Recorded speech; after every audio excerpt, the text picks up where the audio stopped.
नमस्कार, मैं हूं कुमार गजेंद्र। जनपद ऑन द स्पॉट में आपका स्वागत है। अरविंद केजरीवाल अध्यादेश आने से पहले ही हार गए हैं। अध्यादेश पर केजरीवाल की करारी हार हो गई है। केजरीवाल की नींद हराम हो गई है। केजरीवाल को आज रात नींद आने वाली नहीं है, क्योंकि वो अध्यादेश, जिस तरीके से वो अध्यादेश के मामले को पूरे देश के अंदर भाग भाग कर, घूम घूम कर उठा रहे थे, उस हिसाब से वो अध्यादेश पर बुरी तरीके से हार गए हैं। कल सोमवार को सबसे पहले जो जो लोकसभा राज्यसभा का जो बिल, जिस तरीके का प्रोग्राम मिला है, भेजा गया है, उस हिसाब से कल सबसे पहले जो दिल्ली का जो अध्यादेश है उसको ही पेश किया जाएगा संसद के अंदर।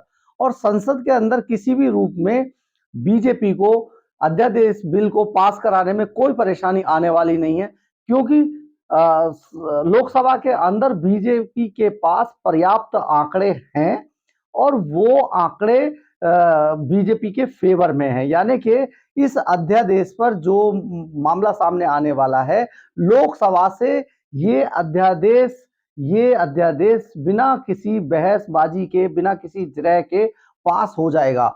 ये करो और मरो की रात थी और इस पर आज तक जो रिपोर्ट है वो केजरीवाल बुरी तरीके से अध्यादेश पर हार चुके हैं। इसलिए अध्यादेश के बाद आज रात केजरीवाल को नींद आने वाली नहीं है, क्योंकि किसी भी तरीके से केजरीवाल के फेवर में कोई भी आंकड़ा नहीं है। राज्यसभा में जिस तरीके की स्थिति अब बननी शुरू हुई है, उस हिसाब से राज्यसभा के अंदर भी बीजेपी को इस अध्यादेश के मामले पर कोई परेशानी सामने नहीं आएगी और राज्यसभा में भी ये बिल आसानी से पास करा लिया जाएगा।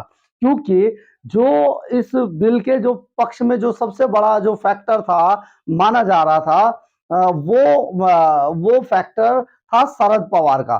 शरद पवार पूरी तरीके से जो बीजेपी के फेवर में चले गए हैं। शरद पवार ने बाजी पलट दी है पूरे मामले की, और कहा तो ये भी जा रहा है, जो राजनीतिक गलियारों में चर्चा है, कि नीतीश कुमार भी बीजेपी के साथ जा सकते हैं, क्योंकि रामदास अठावले ने खुद नीतीश कुमार और बीजेपी के बीच में पुल पाटने का काम किया है और रामदास अठावले इसकी पूरी पैरवी कर रहे हैं कि किसी भी तरीके से जो नीतीश कुमार हैं वो बीजेपी के अंदर आ जाए और बीजेपी उन्हें किसी भी तरीके से एंट्री दे दे, ताकि जो नीतीश कुमार हैं वो बीजेपी में आकर अपनी साख को बचा ले। तो जिस तरीके के जो आंकड़े बन रहे हैं, अब वो केजरीवाल के फेवर में नहीं है। केजरीवाल जिस तरीके से पूरे देश में अलग जगाने की कोशिश कर रहे थे और ये बात कहने की कोशिश कर रहे थे कि वो देश के अंदर एक नए राजनीतिक ध्रुवीकरण को पैदा करने में कामयाब हुए हैं, वो ध्रुवीकरण का जो उनका हवाई महल था वो पूरी तरीके से ध्वस्त हो चुका है, वो पूरी तरीके से ढह चुका है, क्योंकि केजरीवाल के खिलाफ अब कोई भी किसी भी तरीके का आंकड़ा है नहीं। और केजरीवाल बुरी तरीके से इस अध्यादेश के मामले को लेकर हार चुके हैं और केजरीवाल अब आगे मुंह दिखाने के काबिल नहीं बचेंगे देश की जनता को, और खासतौर पे दिल्ली की जनता को मुंह दिखाने के काबिल नहीं रह जाएंगे। उनको मुंह छिपाने के लिए जगह नहीं मिलेगी केजरीवाल को, क्योंकि इस अध्यादेश बिल को लेकर केजरीवाल ने बहुत शोर मचाया था, बहुत ज्यादा हल्ला मचाया था और पूरे देश के अंदर इस तरीके से दिखाने की कोशिश की गई थी कि नरेंद्र मोदी देश में एक तरीके से तानाशाही शासन कर रहे हैं। इसी तरीके से राजनीतिक गलियारों से जो एक खबर और निकल के सामने आ रही है, वो खबर ये है कि कांग्रेस भी इस पूरे मसले पर हाथ पीछे खींचती हुई नजर आ रही है, क्योंकि कांग्रेस के जो सिपहसालार थे, जो राहुल गांधी के सिपहसालार हैं, जो राहुल गांधी को समझा रहे हैं राजनीति क्या होती है या किस तरीके से राजनीति को आगे बढ़ाना है, जिस तरीके से वो सलाह लेते हैं उनसे, तो उस हिसाब से भी कांग्रेस केजरीवाल के साथ अध्यादेश पर भी जाना नहीं चाहती है। सुनने में यह आ रहा है कि कांग्रेस अध्यादेश पर अपने हाथ पीछे खींच रही है, अपने कदम पीछे खींच रही है कांग्रेस, क्योंकि दिल्ली के अंदर कांग्रेस, जो दिल्ली प्रदेश कांग्रेस के काफी जो वरिष्ठ नेता थे, उन्होंने भी राहुल गांधी को शुरू में ही बहुत स्पष्ट कर दिया था कि हमें केजरीवाल के साथ किसी भी तरीके से हाथ मिलाने में हमें बहुत नुकसान हो सकता है, क्योंकि केजरीवाल एक ऐसा नाग है जो कभी भी वक्त आने पर किसी को भी डस लेगा। और दिल्ली के अंदर तो वो कांग्रेस को एक बार पहले ही डस चुका है। इसलिए कांग्रेस के जो वरिष्ठ नेता थे वो हमेशा से केजरीवाल से हाथ मिलाने पर राहुल गांधी के को पहले ही कहकर आ गए थे कि हम इसके विरोध में हैं और किसी भी तरीके से कांग्रेस को केजरीवाल के साथ नहीं जाना चाहिए। इसी तरीके से अगर देखा जाए तो पंजाब के अंदर भी कांग्रेस के अंदर घमासान मचा हुआ है इस बात को लेकर कि राहुल गांधी किसी भी तरीके से केजरीवाल की किसी भी बात पर सहमत ना हो। अगर होते हैं तो प्रदेश कांग्रेस वहां भी इस बात का जरूर विरोध करेगी या कर रही है, हम यूं कहें, क्योंकि केजरीवाल को अध्यादेश के मामले ही नहीं किसी भी मामले पर कांग्रेस को केजरीवाल के साथ नहीं जाना चाहिए। और आपको ये भी बता देते हैं कि क्योंकि कांग्रेस के ऊपर दबाव बनाने के लिए एक मैसेज ये भी जा रहा है पॉलिटिकली गलियारों में कि कांग्रेस को दबाने के लिए, अध्यादेश पर राजी करने के लिए ही कांग्रेस के जो पंजाब के अंदर जो डिप्टी सीएम थे ओपी सोनी, उनकी गिरफ्तारी फिजूल में की गई थी ताकि कांग्रेस इसमें दबाव में आकर उनको समर्थन दे दे। और हुआ भी यही, जैसे ही केजरीवाल ने ओपी सोनी को गिरफ्तार किया वैसे ही कांग्रेस की तरफ से यहाँ खबर आ गई कि वो हम केजरीवाल के समर्थन में, जबकि ऐसा नहीं होना चाहिए था। ये सीधे सीधे लग रहा था कि कांग्रेस केजरीवाल से कहीं ना कहीं डर गई है। तो ये भी एक फैक्टर था। उधर अगर हम ये भी देखें कि किस तरीके से जो पूरा पूरा एपिसोड जो बदलता नजर आ रहा है अध्यादेश पर, क्योंकि बीजेपी की भी साख दांव पर लगी हुई है। बीजेपी की पूरी इज्जत की मट्टी खराब हो जाएगी अगर केजरीवाल किसी भी रूप में बीजेपी को मात देने में कामयाब हो गए। इसलिए बीजेपी ने भी कई तरीके की विसात बिछा रखी है। जैसे कि अगर देखा जाए तो कल सोमवार को सदन के अंदर जब अध्यादेश पेश होगा तो शरद पवार यहां पर नहीं होंगे।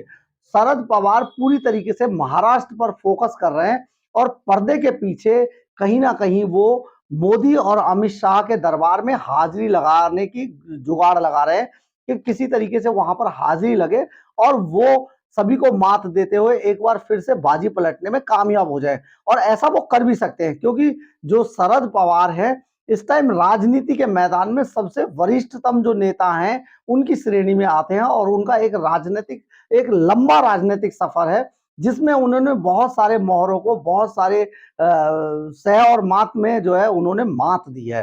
तो ये जो एक पूरा खेल जो रचा जा रहा है ये भी बीजेपी के फेवर में जाता नजर आ रहा है, क्योंकि जो लोग अध्यादेश पर बीजेपी के पक्ष में आ जाएंगे वो लोग बीजेपी के पाले में माने जाएंगे और बीजेपी किसी भी समय उन लोगों को पारितोषिक दे सकती है, यानी कि इनाम स्वरूप उन्हें एनडीए में जगह मिल जाएगी और इस तरीके से पूरी बाजी ही पलट जाएगी और केजरीवाल हार जाएंगे।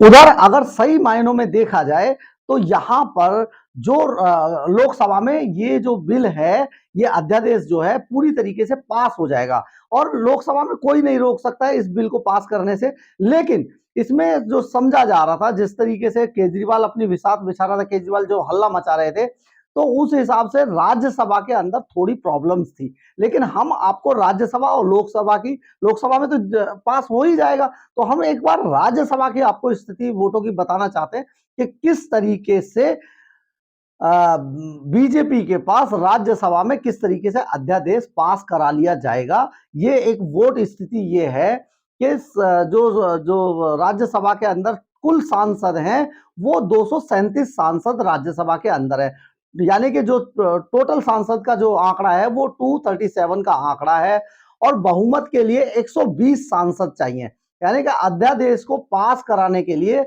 120 सांसद का आंकड़ा जादुई आंकड़ा है।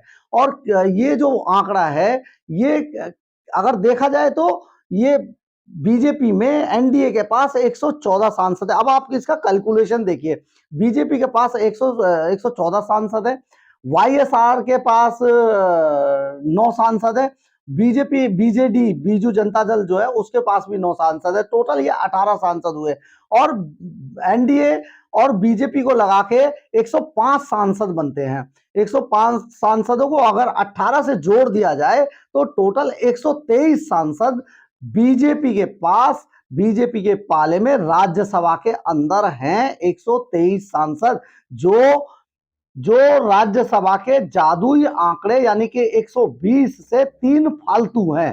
3 सांसद 3 वोट फालतू हैं राज्यसभा के अंदर बीजेपी के पास। अब हम आपको केजरीवाल के आंकड़े बताते हैं कि केजरीवाल के पास क्या है राज्यसभा के अंदर। केजरीवाल को कुल 13 दल जो है वो केजरीवाल को अध्यादेश के मसले पर सपोर्ट कर रहे हैं, जिनके कुल सांसद है 100 सांसद, जिन 13 दलों के कुल मिला के 100 सांसद हैं।